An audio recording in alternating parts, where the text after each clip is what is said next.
আরে আমি তো তাকেও ছেড়ে দিয়েছি। যাকে ছাড়া থাকতে হবে ভাবলেও আমার দেহ থেকে রুহুটা বের হয়ে আসতো।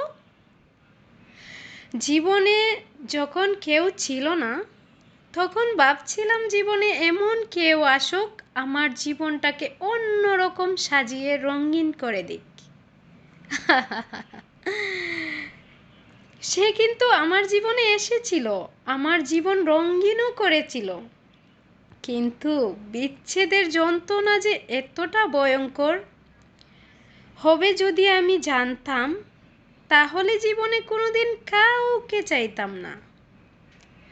আমি সেই সব মানুষদেরকে একটা কথা বলতে চাই, যে মানুষগুলো এখনো কোনো সম্পর্কে জড়াও নাই। তুমি দেখেছো শুধু তাদের দুষ্টু মিষ্টি কথা আর ভালোবাসা, কিন্তু তুমি অনুভব করোনি বিচ্ছেদের যন্ত্রণা। বিচ্ছেদের যন্ত্রণা কেমন হয় তুমি যদি জানতে চাও, তাহলে কারো প্রতি অসীম পরিমাণ মায়া জড়াও। আমি জানি আমার এই কথাগুলো অনেকের জীবনে মিলতে পারে, আবার নাও মিলতে পারে। সো আমার কথাগুলো যদি ভালো লেগে থাকে আর শুনতে যদি ভালো লাগে, কমেন্ট করবেন, আপনাদের মতামত জানাবেন। এরকম ভিডিও লাগবে কিনা তাও জানাবেন। সো ভালো থাকবেন সবাই। সবার জন্য দোয়া, ভালোবাসা, অবিরাম।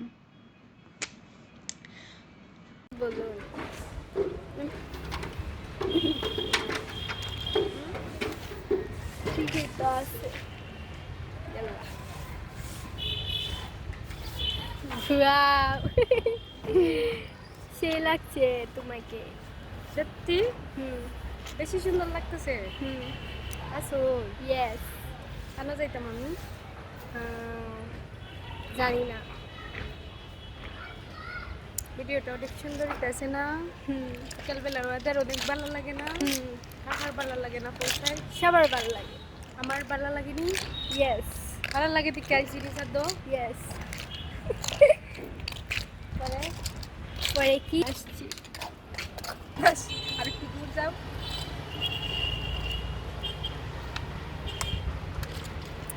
একটু নিচে ধরো। নামাইছি। দেখো কত সুন্দর হইতাছে। Good evening. Good evening. Good evening. Sadia hi দেও। Hi guys. হয়েছো?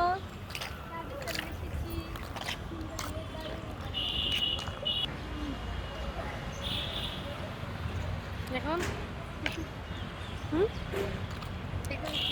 ফোন ধরো।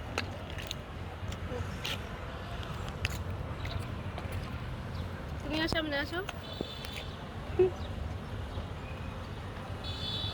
সুন্দর সেলফি তুলবো, স্ক্রিনশট দিই, বড় সুন্দর হয়ে যাবে। দাঁড়াও।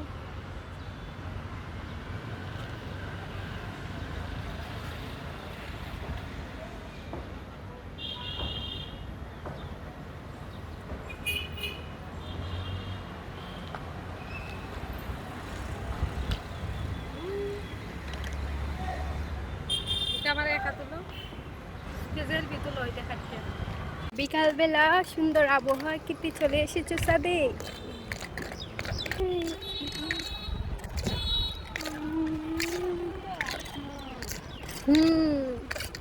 Nice weather.